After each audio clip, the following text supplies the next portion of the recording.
Good morning, ladies and gentlemen, and welcome to another episode of The Extra Point here on ESPN Denver 1600. As always, I'm your host, Roland Rainey, and joined with me today are my cohorts, Jeremy, Robert, and Justice. And ladies and gentlemen, today we have a special guest. Our special guest today is a former NFL kicker punter for the New England Patriots and the Philadelphia Eagles, also played in NFL Europe and the AFL, and now he is the founder and CEO of the National Scouting Combine. Ladies and gentlemen, I introduce to you Mr. Jimmy Kibble. Jimmy, welcome to the Extra Point. How are we doing today? Roland, thanks so much for having me on. It's a privilege to be with you guys. So as I just did in the introduction, just kind of outlining your background, a lot of times kickers and punters don't get a lot of the love. So we got to give you some love here today, okay? So what I want to do is give you the opportunity to tell our audience what your journey was to getting to the NFL Combine and actually making your way into the NFL. So, I was very lucky. I played for Frank Beamer at Virginia Tech, and I was lucky enough to be there. I still tell people it was the best time to be at Virginia Tech was 95 to 2000. Finished my career in the national championship the year that Corey Moore, John Engelberger, Michael Vick, Andre Davis, Nick Sorensen, all those guys. You might recognize some of those names because they've been coaching in the playoffs and playing. And, I was fortunate to get invited to the Hula Bowl, went to the NFL Combine, and just kind of made my way to the New England Patriots. And unfortunately, I tore two ligaments in my kicking foot, so that kind of was a brief stop. Oh, that's not good. I was fortunate to get to kick with Adam Vinatieri and Lee Johnson back in the day, and worked my way back up through the ranks from Arena Football 2 to Arena Football to NFL Europe in Cologne. Ended up back in the Eagles in 2005 behind David Akers. And I'll be the first to admit, there's no harder job than being a kicker and being behind two future Hall of Famers. That is for sure. If I was going to pull out Tanya Harding, that was about the only way I was getting it, because those two guys were phenomenal kickers, great individuals, for everything they do off the field. And, it was a great learning experience. But, that whole experience gave me the drive and a desire to do what I do now, because while I was lucky enough to get there and kick in the preseasons and, get my 2 minutes of fame, it's a dog-eat-dog world. So, Jimmy, starting with the National Scouting Combine here, kind of tell us and the audience what led you to found the National Scouting Combine. What kind of led you into that work? It's interesting because my company, which is actually known as Beyond Sports LLC, we started out as a social network. While I was in NFL Europe, we started to identify that Facebook, MySpace, and LinkedIn were taking over. And in 2007, I decided to create something for us, something to bridge the gap between the athletes and the coaches. And it went well, but at the same time, and I joke with my kids, if I had paid attention like I did after college, in college, I might have been valedictorian, because I started to apply myself to stuff that I liked doing. But what I noticed over the next several years was I was hearing the same things coming from the athletes that I was saying 5, 8, 10 years earlier in terms of everything regarding, combine testing. Is the event legit? Why am I paying? Who's getting the information? Where's it going? Is it worth the time and investment? My father was my agent, and we went all over the country. And, I was very fortunate during that time to, almost played in the AAFL, if you remember the All-American Football League, which I still think would have been a cool idea because it was sort of like college at the pro level. But my partners and I, we all sat down and said, something's got to give. I want to create an event where people get exposure across the board. To this day, I can't believe I actually got the domain National Scouting Combine, and it was only early last year, almost a year ago, I trademarked the name National Scouting Combine. So technically, not that I want to pick on, the U.S. Army All-American stuff or the NFL, but we own the principal trademark to the words National Scouting Combine now to protect this investment, because I built it for the athletes. Do you often, Jimmy, not to interrupt, but do you often get players who are confused between, whether you are a partner or a sister to the NFL Combine? Every year. We get calls all the time. They're looking for Jeff Foster, from the actual National Invitational Camp. A lot of people thought that the National Scouting Combine was the NFL, but it's the National Invitational Camp, or the NIC. And, I joked with them. I was like, well, we're not that big, but, I've given so many players or agents, the phone number to be redirected to them. But it's interesting you bring that up, because we've never had the desire to go up against the NFL. We have no desire to compete with the NFL Combine. In fact, I created this to supplement what the NFL Combine is doing, because of the amount of players that don't get invited. I created it to give athletes, a true opportunity to perform in the same style of testing. Because let's be honest, the NFL Combine is the epitome of testing. The best athletes live in the NFL. I feel like that meme changed my mind.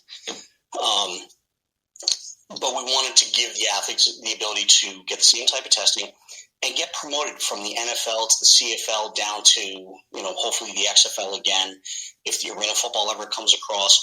My goal was to give you more or less the idea of, minimum expenditure, maximum exposure.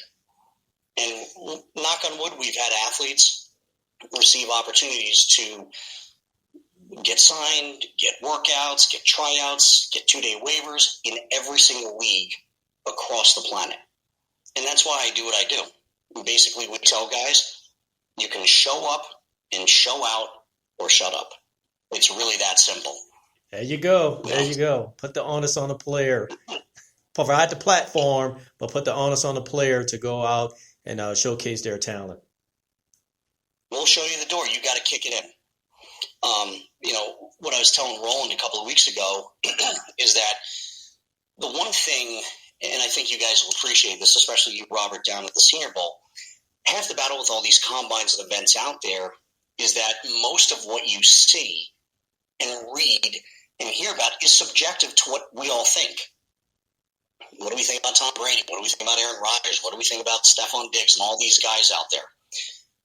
But when it comes to the combine testing, what do the numbers tell us?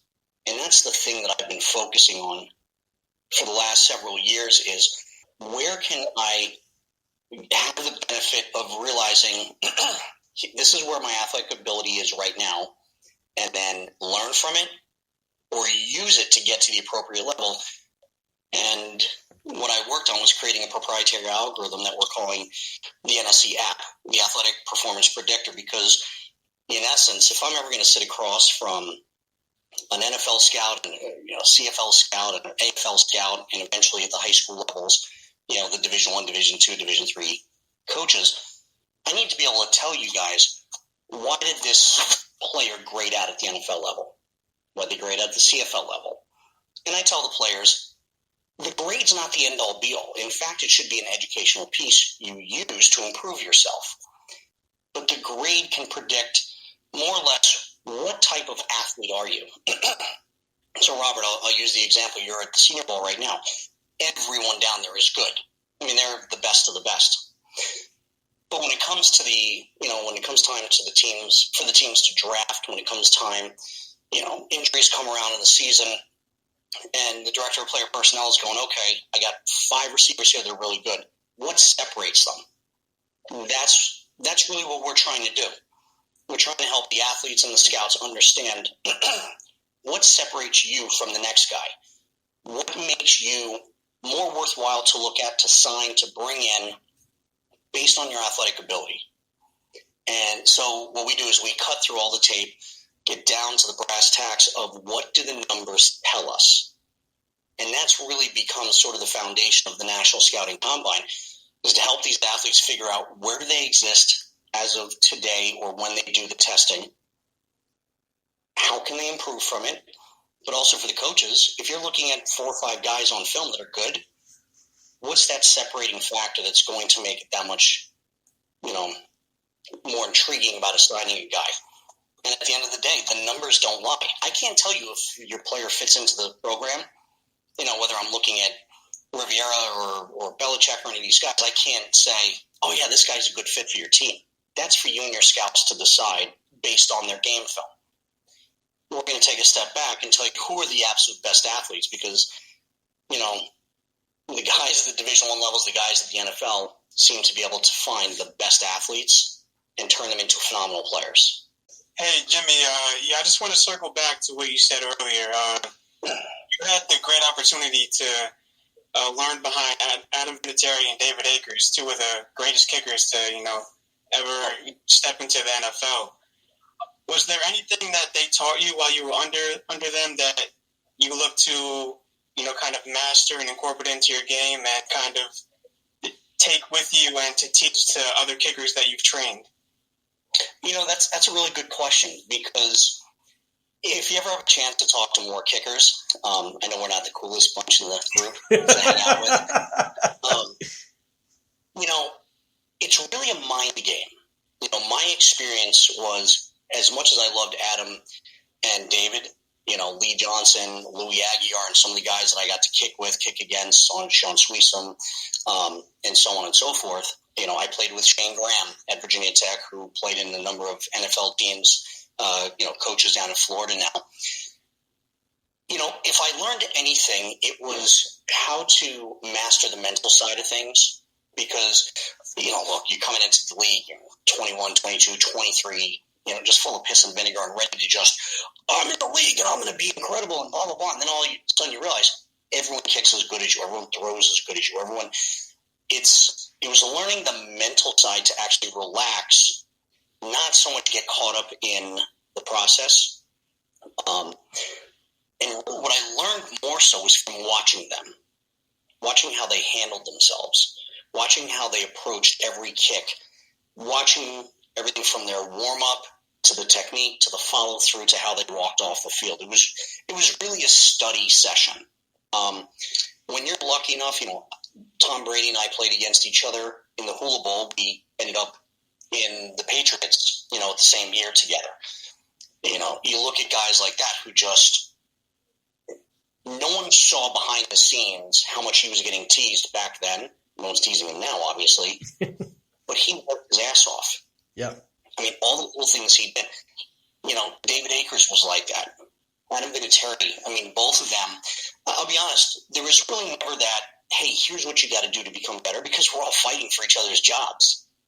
I could tell you some stories off air about, things that have happened in other camps and other things that I've heard from other kickers, because it really, it gets back to that dog-eat-dog world. In the NFL, it's not like other sports. You miss a kick here, you miss a pass, every little thing goes against you. So, being a young guy, I was lucky enough, my whole family's, law enforcement, medical. My father was really on top of what are you going to do to learn? Go in there, not with the idea that I got to beat this guy out. Learn how he got there first. And honestly, that's what I did, is I studied those guys, and I've kind of taken that into what I do now. It's, as they say, everyone's under the microscope. When you're at these events, especially now with social media and all the cameras that are around, everyone's looking for that little thing. What's that little characteristic? Back then we had to use our own eyes because we weren't walking around with cell phones. We couldn't video record all this stuff. So it was more of a mental challenge to try to remember, take notes, and figure out, why are these guys some of the best? And honestly, half of it was their character. It was just who they were. They would have given their shirt off, off their back to someone else. To me, that's what made them an even better kicker. not to mention they were incredible as it was. It was the fact that they were all around people. Yeah, Jimmy. Just going back to, I just want to harp on the mental aspect of the game, just like you mentioned. When it comes to the NFL Combine, of course, they have the Wonderlic test. Is that something that you guys flush out at the National, Scouting Combine from the mental aspect, or are you just focused more so on the numbers? We're more so focused on the numbers. We've thought about bringing the Wonderlic test. In fact, I was talking with an NFL scout about a week ago about all the tests they go through now. And I still remember the New York Giants test. It was like this thick. It was 400 questions. And I remember getting about halfway through, and I'm going, this is all the same stuff, just over and over in different ways. I was more of the analytical thinking, and I remember going, do I really have to turn this in because I've already answered this 6 times, just different ways? And a lot of it is to see how you handle it. But I was joking with the scout, and I said, it's funny. I'm not so sure these tests are even necessary anymore because you can literally spend about 10 minutes on someone's social media and figure out what type of person they are. We had a good laugh about it. For us, I figure by the time that we're finding that second and third tier guy. I'm not gonna sugarcoat it. Yes, we get a couple of guys that are just, they should have been, looked at by the NFL. For the most part, we're finding those diamonds in the rough. That's why I love the small school player, especially this year more than ever for the amount of players that could get screwed. There was a big call today with the NFL about whether or not they'll even be allowed into the NFL this year. Everyone D1 AA and below, and you got to think, that's a punch to the gut. We don't do the test just because I figure if they get to that level, they're going to have enough testing to do, when they get there, because why is my test better than anyone else's? So, Jimmy, I'm very curious here because one of the things that you talked about is the journey piece, especially your background in the journey. I'm quite sure you see a lot of players that show up to the National Scouting Combine and they have their own story and their journey, definitely probably has taken them in a variation of different directions. Everyone has a story. That's what makes this unique. And I'll tell you, that's one of the things we try to touch on with the National Scouting Combine. I'm sure you guys will appreciate the fact that almost all the events out there, outside of the Shrine Bowl, the East-West Shrine Game, Senior Bowl, NFL Combine, and a few others, most of the combines take place in one day. You're there, you show up, you're gone. There's not a lot of time. And the experience for us really begins when you start to commit to the event. We want to tell your story. That's again, where we try to separate ourselves from other events because, if you guys are coming to the event, I want to help tell your story. I want to find out what's unique about you. What is something about you as a person, you as a player that might be intriguing to a scout, might be intriguing to a team. Because again, we're promoting it from the NFL to the indoor teams to over in Europe. We want to help you get that out there. We want to expose you to all the different outlets that can help you not just get the name out there, but learn more about you, help promote you, connect you with, whether it's with guys like you to tell their stories, with sports agent, with marketing and branding experts, the educational part of this, no one was ever doing that for me. This is kind of where I take off my CEO hat per se and put on my dad hat. I've got 4 kids. They're all athletes, very competitive household. Not much has changed over the last 20 to 25 years when it comes to recruiting, scouting, and everything out there for the athletes. So for our audience here, can you go ahead and give a quick summation of the dates and the times and, what folks should be looking forward to with the National Scouting Combine that's coming up here in March? So, the fact that the NFL Combine is not taking place this year and will be taking place in more of like a pro day style. I'm not even sure everyone knows exactly how everything's going to lay out. It puts us in a very unique position because we always run the event the week leading up to, or we have an overlap with the NFL Combine. This year, we moved it to March 8th through the 11th. like the NFL Combine, we bring in specific positions the night before. So we'll bring in offensive, defensive line, and running backs Sunday, put them through the measurements, interviews, whatever scouts or media show up, we give them access. We'll have some, any speakers or, partners that can educate, because it really is about maximizing that time to give them as much information as possible so that we can continue that conversation after the event. Linebackers and defensive backs come in Monday and they go Tuesday. Wide receivers, quarterbacks, and tight ends come in Tuesday, they go Wednesday. And then, of course, being a little biased, we brought kickers back because we are at a world-class facility called Grand Park. I haven't had kickers at our event in 6 years. Breaks my heart. Not a lot of facilities are built for it. But Grand Parks is where the Indianapolis Colts host their annual training camp. You got to see this facility. It's got 3 major fields indoors. Right. And unfortunately, we can't punt. Barring what happens with the weather, we may invite some punters last minute. But kickers will come in Wednesday the 10th, and they will go on the 11th. And we try to keep to the same style of combine that the NFL Combine runs. We've got incredible partners like Fusion Sport, the laser timing system, their smart speed database and everything we can provide is unbelievable. Tracer, for those of you that don't know what Tracer is, easiest way I can summarize it, it's like we on steroids. It'll tell you more about your body. But to put in perspective how important this is, for the last 4 years, the 2 teams that have played in the national championship for college are all Tracer clients. So if you guys come to Indy, you'll see why that's so important. And a slew of other partners that just make this event amazing. It's for the athletes. Everything we do is for them. Everything we do is to give them what I didn't have access to and what all of my predecessors never had access to. And that is to telling their story, the closest experience to the NFL, dare I say, the NFL Combine as possible. We don't rush them through it like a lot of other events, and we give them, that grade. They will leave knowing where can they physically compete? Where can they take their abilities?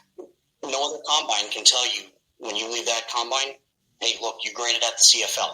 I'm not saying you can't play at the NFL level, but right now we could confidently tell any CFL team you could step on the field. If you have what they're looking for as a football player, this is where you're going to have the most success starting. And if you're not happy with it, get back in the gym, get with the trainer, get with the speed coach, and get it done. Good deal. That is great to know. Ladies and gentlemen, you've been listening into The Extra Point here on ESPN 1600, and we are joined today with founder, CEO of the National Scouting Combine, former NFL kicker punter, Jimmy Kibble. And Jimmy, thank you very much for taking the time to give us a thorough breakdown of your journey and why you started the National Scouting Combine.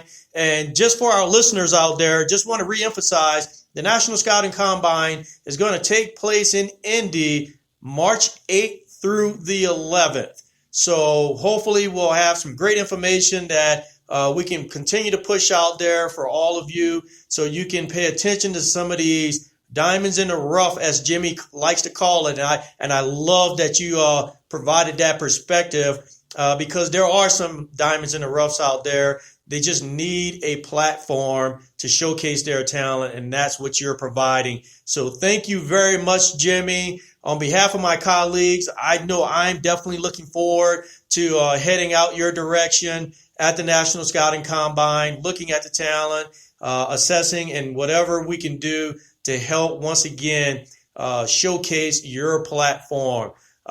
Thank you very much for joining us here today on The Extra Point. Thank you so much, guys. Look forward to meeting you. All right, ladies and gentlemen, as always, have a great week.